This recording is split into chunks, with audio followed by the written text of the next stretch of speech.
Hey everyone, and welcome back to part 6 of today's lecture series on Domestic Decoration 1 Household Display. In this part of the lecture, I'm going to delve a little bit deeper into the Bettina Bergmann article that you read, The Roman House as Memory Theater and the House of the Tragic Poet in Pompeii. Just a quick note.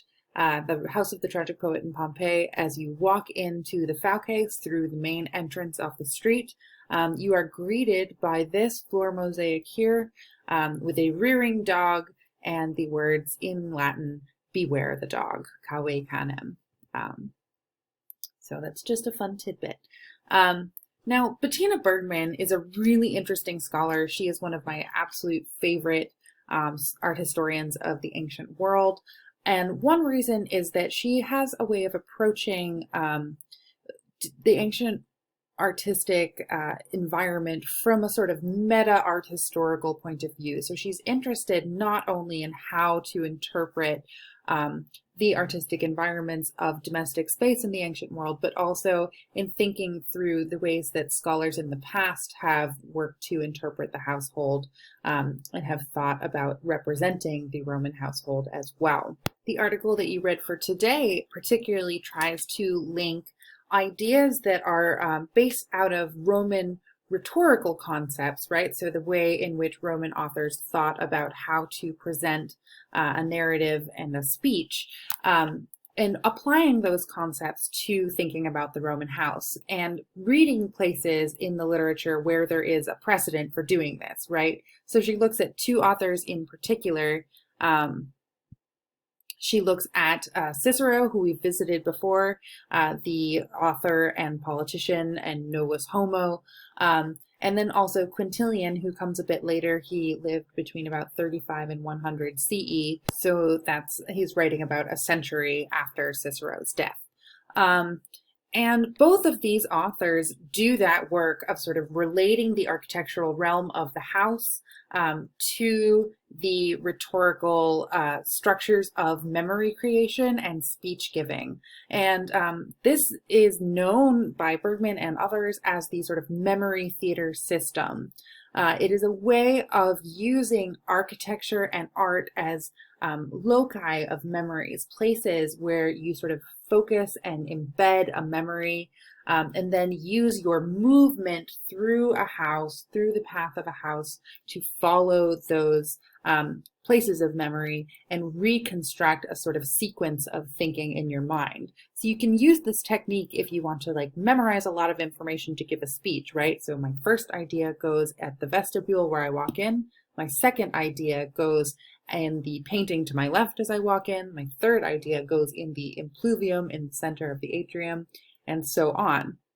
And then you can sort of walk back through this house in your memory as you're giving the speech and run through the proper sequence of events. This feels like something I should be trying when I put together these lectures because it might actually help me keep myself on track. So the place that Bergmann chooses to try and look at this idea of memory theater in practice is the House of the Tragic Poet in Pompeii. Here you can see a plan of the house with the entrance, the street entrance over here. And marked on this plan are the locations of major decorations like mosaics and wall paintings and their subjects, right? So the iconographic subjects of those paintings. And when Bergmann looks at this context, part of her article is reconstructing the space, which has been dismembered like many Pompeian houses over time. And by dismembered, I mean that many of the wall paintings, especially the central panels of these wall paintings with their complicated iconography, have been removed from the wall, taken and cut out of the wall, and placed in museums, in this case mostly in the Naples Archaeological Museum.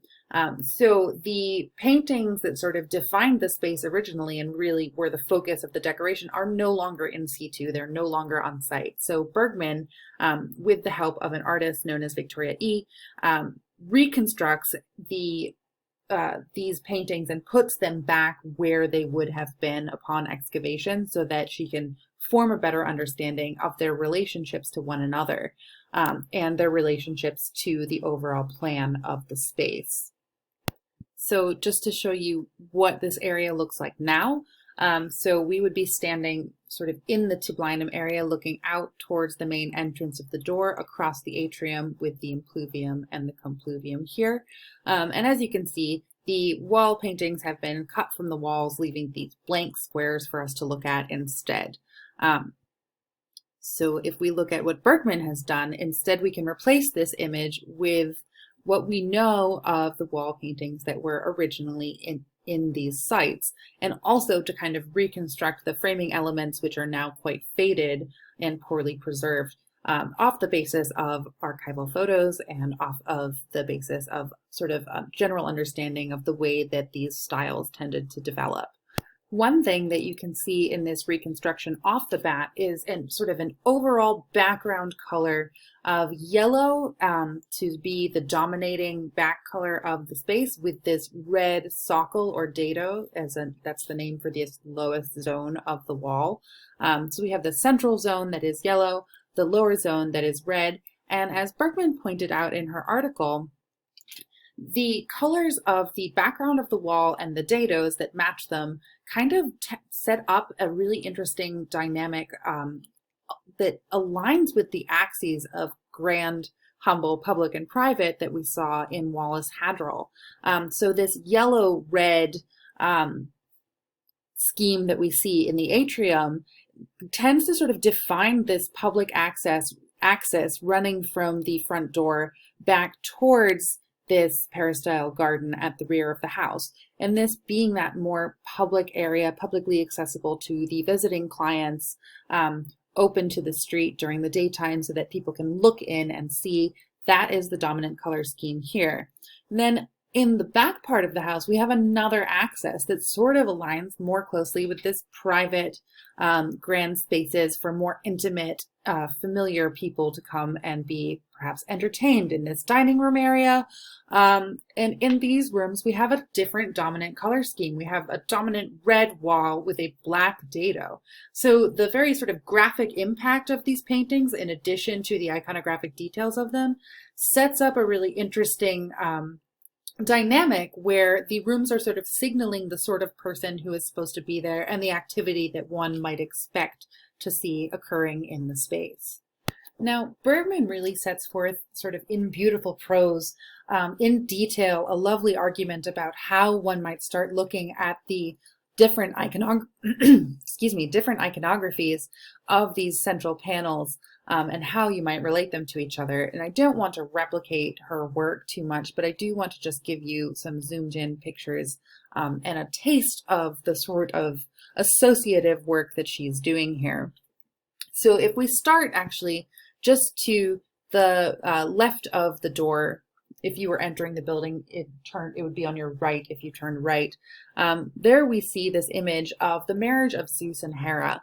And we have Zeus enthroned here, looking like a mighty god. He seems to be on the back of sort of other more minor beings. And then we have his wife, the queen of the gods, Hera, approaching him and putting out her hand in a sort of marriage gesture. So we have the sort of marriage of the king and queen of the gods. Here we see Hera in her finery with her head covered like a proper Roman matron, with a jeweled diadem to signal her divinity and her wealth and status.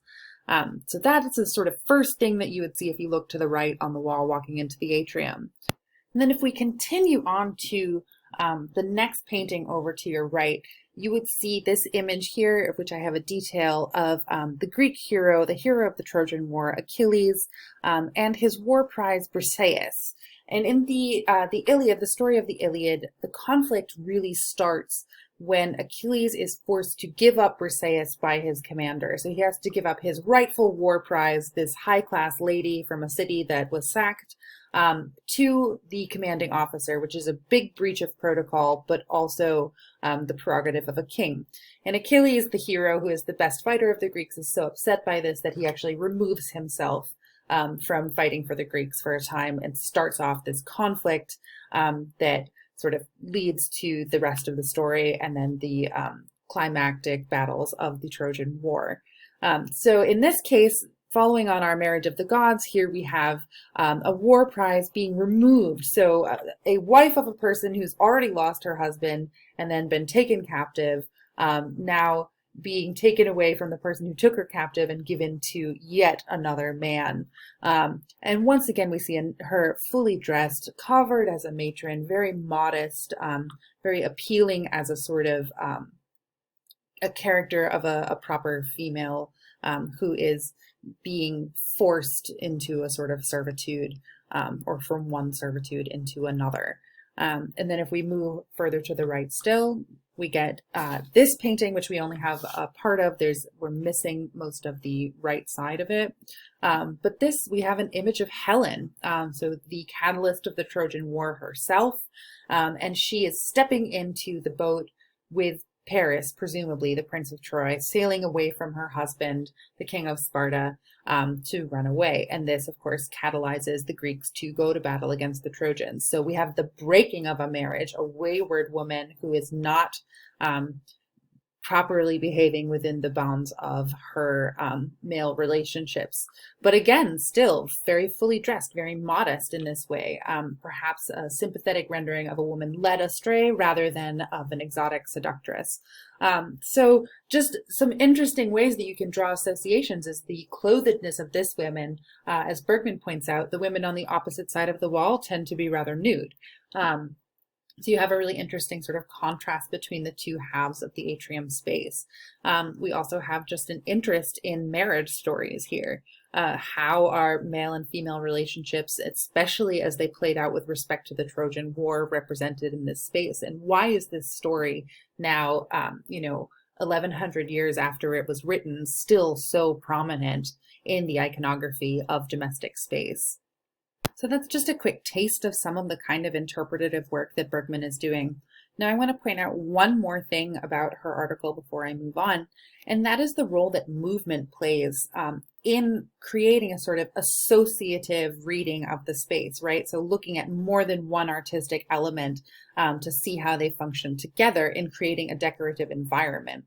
And when we're working with Roman domestic space, again, we have to really bear in mind that these are rooms, these are environments rather than singular artworks. So one thing that Bergmann does in her article that I think is really interesting is looks at the way that as you circulate through space, if you follow the sort of patterns set forth by the artistic signals that lead you from one area to another, your view of things can change, right? So you can see, as in these diagrams here, it's a little hard to see, but it's in your article that you read, as you move around, getting glimpses into adjoining rooms to the atrium, it actually brings new elements into the composition for you as a viewer to kind of work into the interpretations of the mythological scenes that you're already looking at. So movement can change things. And if you're working on this sort of memory theater concept where you are thinking about an interpretative line here that then leads to a little bit more here, to a little bit more here in the creation of an argument through moving through space, it can be really interesting to see how those dynamics shift based on what a person can see from a given perspective. So while I think Bergmann's interpretation is really fascinating and interesting, and she's one of my favorites, all scholarship is subject to critique, there are some things that Bergmann leaves out that are really interesting. She tends to focus very much on these central, iconographically complex mythological panels with their literary associations, right, that you can draw into accounts of the Trojan War or into accounts of other myths in literary sources. And she doesn't pay too much attention to all of these busy framing elements, which also are just packed with visual value that you can tease out if you like to. So I just want to draw your attention briefly to the fact that the mythological panel paintings, as lovely as they are not the only thing in the room, and they don't function on their own. They are set within these really elaborate frameworks that add a lot to the decorative environment. Now, what should you go do?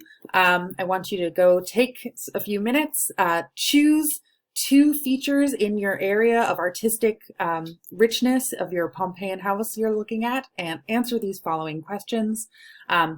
What questions do you need to answer in order to do a Bergmann style analysis? What would you need to know about the features that you have chosen in your Pompeian house in order to go any further with your interpretation of that space?